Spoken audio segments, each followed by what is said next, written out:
Ayan, so preparation natin, no? Yung ating area sa umaga. Ayan. So unang-una, ayan, so unang-una linisan muna natin yung ating paligid, no? At paka-share na lang po yung video natin, mga idol, no?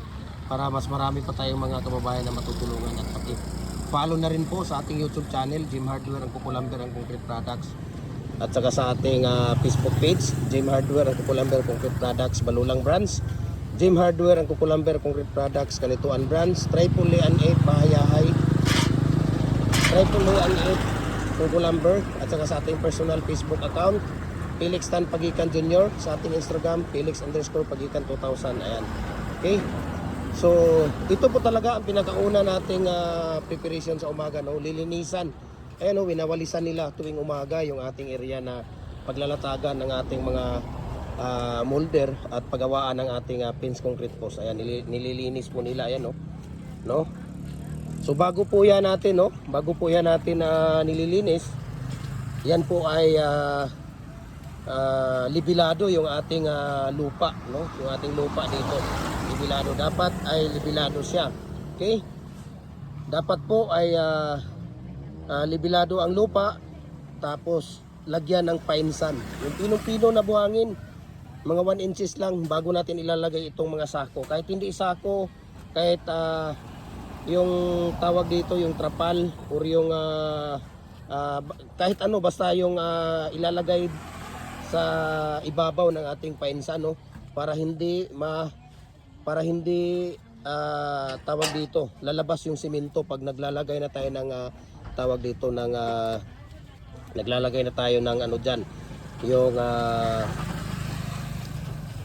pouring natin, no? Yung mix natin na concrete pouring. Okay, so pagkatapos nyan, no, every morning, no, keep in mind talaga every morning na maglalagay tayo ng used oil.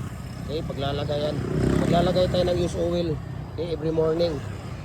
Maglalagay tayo ng used oil every morning. Huwag nating kalimutan, no? Lalagyan every morning ng used oil ang ating molder, okay? So tuwing hapon naman, pagkatapos nating pagkatapos nating gumawa, no, ng mga pins concrete post, ang gawin natin, linisan natin, hugasan natin yung loob. Kaya tingnan niyo muna, mga idol, okay? Malinis yung loob kasi kahapon ng hapon nililinisan nila ito, no? Maganda talaga hugasan, no? Nung pagkatapos ng paggawa nila, hugasan mo. Pagkatapos hugasan, ilagay doon sa magandang lagayan, no? Pagkatapos kinabukasan, ito na, no? Lalagyan na natin ng used oil, no? Makapal po ang ating steel plate na ginagamit dito, mga idol. Standard po ng 3mm, aabot pa ng 4mm. Ayan. Ayan, makapal po siya. Ayan, makikita ninyo. Napakapal po, yan. Kung hindi pa makapal, tingnan mo si Edward. Ayan, napakapakan niya yan. Okay, napakapakan niya. So, makapal po yan. Dong, kana lang upat lang sa imong dong, yung apat lang muna, tapusin mo papunta rito.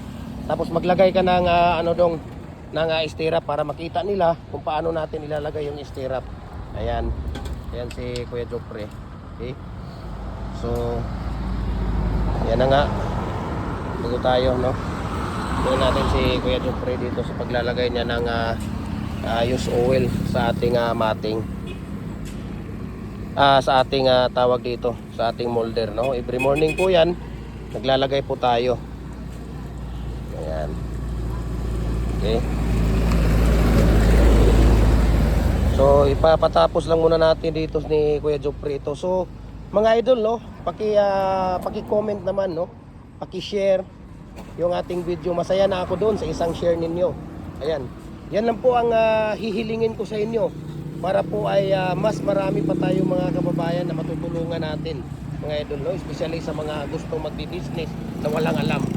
So manood lang sila sa ating video, relax lang kayo, manood, akong bahala sa inyo, no? Ang hiling ko lang sa inyo na sana ay i-share ninyo, mag-comment kayo hindi man tayo nakakatulong financially sa ating mga kababayan, nakakatulong tayo in this kind of business, no, in this kind of tawag dito video natin, no, sa kanila. So lahat po ng concrete products, no, lahat po ng concrete products natin, hollow blocks, decorative, muhon, bricks, lower, baluster, RCTC pipe, culvert, ano po bang pins concrete post, dragon fruit post, mga bricks, lahat po ng concrete products mga idol, nagpapaano po tayo, nagpapadala po tayo, nagpapaship po tayo Luzon, Visayas, Mindanao, no? Sa mga magtatanong kung mayroon bang cash on delivery, sorry po, wala po tayong cash on delivery idol dahil ginagawa na po namin dati yan, cash on delivery. Gusto pa nang bumili taga Baguio yata yun, Baguio basta bandang Luzon, gusto niya si air freight pa. Gusto ko air freight para mas mabilis, no? 5 to 7 days lang ang air freight kasi sa Luzon.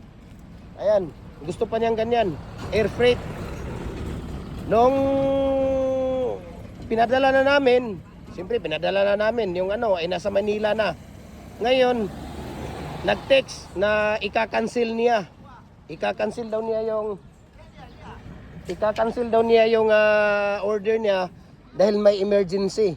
So mahal po idol, no, ang air freight. Nasa mga 12,000 to 13,000 pesos po ang air freight, no? Cagayan de Oro to Luzon ang binabayaran. So sino ang magbabayad noon? Kinakancel niya. Kami ang magbabayad. Ngayon ibabalik mo na naman dito yon sa Cagayan de Oro kasi nga kinakancel niya. So dalawa, 26,000, sino magbabayad noon? No? So ang ginawa namin, hindi namin tinigil na namin yung namin daw. Maglagay ka muna ng ng matting art para makita nila. Ayan, so ilalagay na ni Kuya Jopri yung matting art. Okay? Tignan natin. Para mas makita nila na paano natin ilalagay yung matting art. Ayan, no? So maya-maya para sa karugtong nito, no? Mag-ano sila diyan, tawag dito. Magbubuhos, no? Maglalagay sila ng So ganun lang po, no? Paglagay ng matting art. Ayan, so 6 feet po 'yan. So mayroon tayong pang-condemn doon. Ayan, okay? 6 feet po 'yan. Kadot lang diya. 6 feet po 'yan, okay? So, yan po, no, ang paglagay, ang tamang paglagay ng matting natin.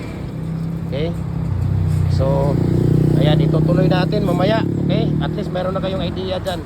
So, ngayon, punta tayo dito sa pagmimix. Okay? Dito tayo. So, ang gamit namin na buhangin dito, sa mga nagtatanong ng buhangin. Ano bang klaseng buhangin ang gamit namin? Pwede bang, pwede bang tawag dito? Pwede bang, yung mixan, yung galing ilog? Yes, walang problema. Maganda yung mixan na galing ilog. Basta galing ilog talaga, wag lang yung galing dagat na mga buhangin. Maganda kung may mga batong malalaki. Okay? Maganda yon. Ayan, so unang karatilya po yan. So ang gamit naman kasi namin dito ay screen sun, yung mura. Mura lang kasi ang screen sun namin dito, yung buhangin, kasi magkalapit lang kami ng quarry. So ang gamit namin dito is screen sun. Mahal po itong buhangin na to dahil dinadaan po ito ng conveyor. Sinasala po ito. Kinukuha yung batong 3/4 pataas. Ang naiiwan lang dito ay yung 3/4 na bato pababa ang nakasama dito. Ayan, kung makikita ninyo, bato-bato po yan. Ayan, no? Kaya napakatibay, no? Maganda talaga ang ating tawag dito.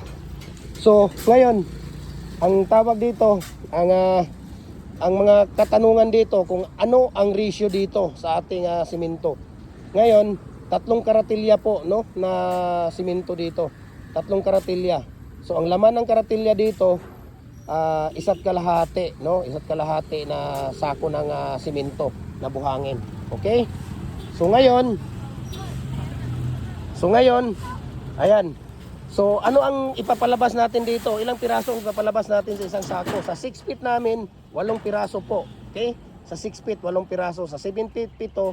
Sa 8 feet, ay 6 na piraso sa isang bag na simento. Ayan po, oh.